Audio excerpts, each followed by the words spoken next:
북한 보고 비난하는 게 뭘까요? 북한의 정치가 잘못됐다고. 소수만 빛을 비춰줍니다. 소수만 아주 잘 살게 해줘요. 평양의 소수. 나머지는요, 사실 굶어 죽든지 말든지 알아서 해먹으랍니다. 나라에서 신경 안 써요. 뭐 흙을 캐서 먹든 뭐 해서 먹든. 그러니까 못 살겠으니까 탈출하고 하는 건데, 나라가 안 망하는 거는 국민은 너무 배가 골아서 힘이 하나도 없고, 잘 사는 소수는 지금 남북 통일된 것보다 지금 누리는 게 더 크기 때문에 통일을 해야 될 이유가 없죠. 이 판을 깰 이유가 없어집니다. 요게 제가 얘기하는 역사적으로 되게 이제 못된 정치의 최후가 이럽니다. 이렇게 가다가 이제 결국 무너지는데, 아무튼 일시적으로도 이렇게 가는 걸 원하는 리더들이, 지도층이 많으면 이게 유지되는 거죠. 제가 걱정하는 게 우리나라도 남한도 그렇게 가고 있다는 겁니다, 지금. 다수는 점점 이제 취업도 힘들어지고 있고, 소수는 너무 잘 살아요. 이걸 뺏어서 여기 주면 해결될까요? 그런 게 아니라, 이게 병으로 치면은 머리는 너무 뜨겁고 배는 너무 냉하잖아요. 그럼 이거 돌려야죠, 살려면. 나라가 살려면요, 아무튼 돌려야 됩니다. 기운이 돌아야 돼요. 서로 간에 서로를 이해하려고 하고, 양심적으로 탕탕평평하게 정책을 결정하고, 소수 위주로 안 되게, 항상 힘 있는 사람 위주로 안 되게 막아줘야 돼요. 근데 요즘 이렇게 하면요, 저 위의 논리가 뭔지 아세요? 이렇게 조금만 움직이면 정북 소리를 해가지고 말 못하게 막는 겁니다. 여러분, 이런 얘기 할 때마다 이런 소수의 착취를 계속 용인하고 돕는 그쪽으로 여러분이 카르마를 짓는 거예요. 왜 그럴까요? 붙어서 나도 덕 좀 보고 싶으니까요. 너무 힘이 없는 백성은요, 사실은 다른 대안이 없어요. 이해되세요? 힘 있는 소수한테 붙어서 매달리고 싶어진단 말이죠. 그래서 이 지금 제일 취업 안 되고 하는 젊은 층도 급격히 보수화됩니다. 왜냐하면 혁명이고 뭐고 떠드는 사람들을 봤더니 나한테 도움이 하나도 안 되더라고요.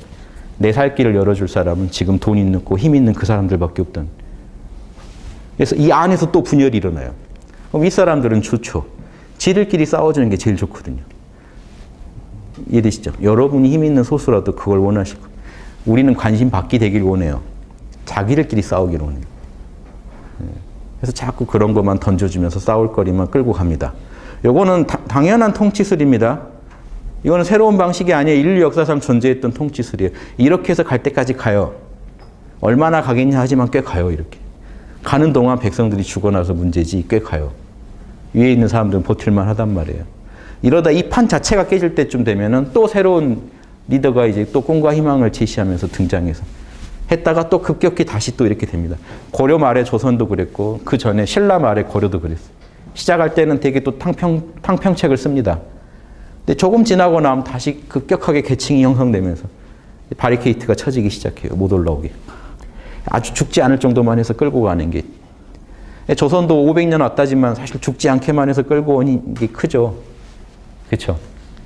그러니까 이게 조선에 대한 불만도 당연히 있을 수밖에 없는 거죠.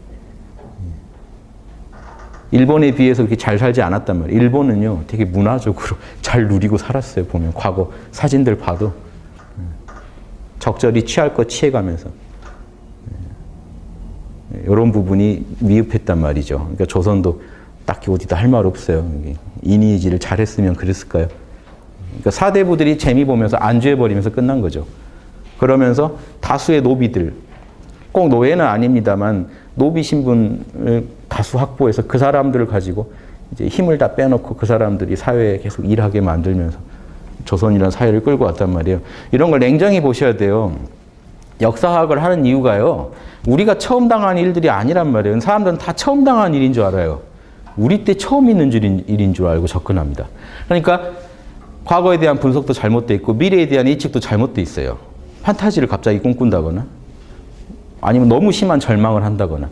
근데 역사를 보면요, 우리는 계속 그렇게 살아왔어요. 몇천 년간. 새로운 일이 하나도 아니에요. 계속 그렇게 살아왔어요. 그러니까 이 과거 패턴을 분석해 보면 앞으로 우리도 어떻게 계속 가겠구나 하는 것도 알아야 됩니다. 바로 망하지 않아요. 이렇게 계속 힘 빼면서 간다는 거죠, 문제는. 그래서 이런 걸 조금이라도 아는 분이 있다면 왜 홍범구주를 연구해야 되느냐? 양심적 리더가 등장하면 판이 분명히 바뀔 수 있어요. 이 변수 말고는 변수가 없습니다. 왜냐? 다른 변수는 역사적으로 무용하다는 게 역사책에 연구해 보시면 다른 변수는 아주 일시적으로만 숨통을 튀어넣지 결과적으로 못 막아요. 이 이 승리의 역사를 못 막아요. 양심이 승리한 역사가 잠깐 빛을 발하면 세종대 같은 게 나와요. 근데 딱 구경만 시켜주고 싹 다시 판 접어버립니다.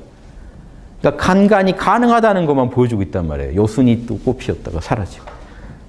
중국 같으면 강희제나 이럴 때 한번 또 꽃피었다가 아주 양심은 아니더라도 정치 잘하면 이렇게 백성이 편할 수 있다는 거 한번 보여줍니다. 그래서 사라집니다. 그러니까 가능하다는 거는 자꾸 하늘이 힌트를 주는데 역사적으로 우리가 지금 하는 식으로 반응해서는 그럴 일이 없다는 거죠. 그러면 그건 인류사에서 잠깐이라도 꽃피웠던 태평성대는 어떻게 가능했는가 이걸 연구하는 게 맞잖아요. 그래야 망할 거라도 덜 망하게 하고 돌리죠. 그럴 때는 여지없이 이런 양심적인 리더가 등장했습니다. 네, 그거밖에 답이 없었어요. 양심적인 리더가 등장 안 하는 거 된 적이 없어요. 태평성대가. 왕이 양심적이지 않고 양심 전문가가 아닌데 태평성대가 온 적이 없습니다. 결정권자는 결국 왕이에요. 그래서 왕의 영향력이 큽니다. 기업 회장의 사상 가치가 제일 크죠. 그 사람이 뭘 원하고 뭔 가치를 품고 있는지. 그게 기업 전반의 문화를 결정짓는데요. 당연한 거잖아요. 그래서 지금 대통령의 가치 하나가 지금 우리나라 삶의 전체를 바꿔놓을 수 있어요. 어떤 가치를 추구하고 있는지. 이렇게 이런 거를 냉정히 보시면서 홍보구조를 활용할 방안을 연구하셔야 됩니다. 예, 그래서 왜 왕이 자꾸 이렇게 도덕을 얘기하느냐. 이런 가치를 왕이 안 품어주면 그냥 역사책에서 늘 치고받고 하는 수많은 그런 정권 다툼만 하는 이 문명이 계속 펼쳐질 거고 그 와중에 백성들은 계속 고생할 거고 점점 취업길이 막히죠. 점점 고생합니다.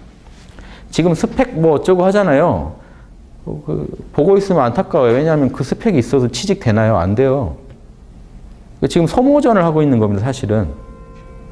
출구는 지금 거의 제한되어 있는데요. 그 안에서 스펙을 많이 쌓으면 탈출할 수 있대 하는 신화가 지금 돌고 있는 거예요. 그 신화 속에서 많은 사람들이 스펙을 쌓아야 된다고 학원에다 돈 갖다 주고 있는 거예요. 이해되세요? 그걸 또 빨아먹습니다. 학원. 자기개발이니 학원 뭐 수많은 멘토들이 등장해서. 그 사람들 잘 살게 해주는 것 뿐이에요. 결국 여러분은 다시 근원적인 문제에 봉착해요. 취업이 안 돼요. 하라는 거 다 했는데. 결국은 출신에서 결정나요. 그 소수의 좋은 집 자제들은요, 어떻게든 취직합니다. 다 루트들이 있어요. 이런 계약직 자리에 들어갑니다. 정규직이 돼요. 거기 열심히 한 사람들은 정규직 못 돼요. 이미 내정돼 있거든요. 정규직은. 그런 사람들로. 일 못 해요. 일도 안 해요. 그런 사람들이 정규직 올라가요. 그걸 옆에서 본 사람들은 일할 만 나겠습니까? 근데 어차피 일하고 싶어도 못 해요. 계약 2년 지나면 잘리니까. 이게 현실이에요. 이렇게 돌아가고 있어요. 누가 뭐라고 말 못 합니다. 거기에 이제 보수화되는 분들은요. 세상에 원래 그런 거 아닌가 하고 말아요. 왜냐하면 고민해봤자 답이 없고 다른 식의 삶을 본 적이 없기 때문에. 이해되시죠? 어른들 마음도 또 그래요. 다르게 된 거 본 적이 없는데. 원래 이렇게 사는 거 아닌가 역사가. 왜 이걸 못 받아들이지 하고 젊은 사람을 보게 될 수도 있습니다. 여기 맞출 생각은 안 하고 판타지만 꿈꾸고 있다라고 볼 수도 있다. 이 부분도 인정하셔야 돼요. 냉정한 안목입니다. 그런데 거기만 의지하면 미래가 없죠. 계속 이렇게 살아야 되니까 답이 없죠. 또 그런 인정한다고 취직되는 것도 아니에요. 그러니까 이런 고민 속에서 지금 하루하루 살아가면요. 지금 자살로 우리나라에서 죽은 숫자가 시리아 내전으로 죽은 숫자보다 많답니다. 전쟁을 지금 치르고 있는 상태랑 똑같아요. 우리나라 사람들이 지금. 심각한 거예요. 어마어마한 사람들이 지금 자살하고 있어요. 죽고 있다고요. 계속. 비전이 없기 때문에. 이게 별거 아닌 것처럼 생각하고 있고요. 고민조차 사람들이 하고 있지 않다는 게 지금 정치가 심각하게 잘못됐다는 건데 아니 늘 그렇지 않았느냐 하고 그냥 넘어가고 있단 말이죠. 우리는. 되게 너무 당연하듯이. 외국에서 보면 되게 웃기지 않을까요? 일본에서 그때 일본에서도 우리보다 그렇게 잘난 것도 아닌 것 같은데 일본에서 한국의 이런 자살률 이런 거 조사해놓고 거기는 무슨 원래 뭐 국민성이 그런가요? 자살을 좋아하나요? 뭐 이제 분석이 안 되니까 이런 말까지 하는 거 봤어요. 이 정도로 심각한 겁니다.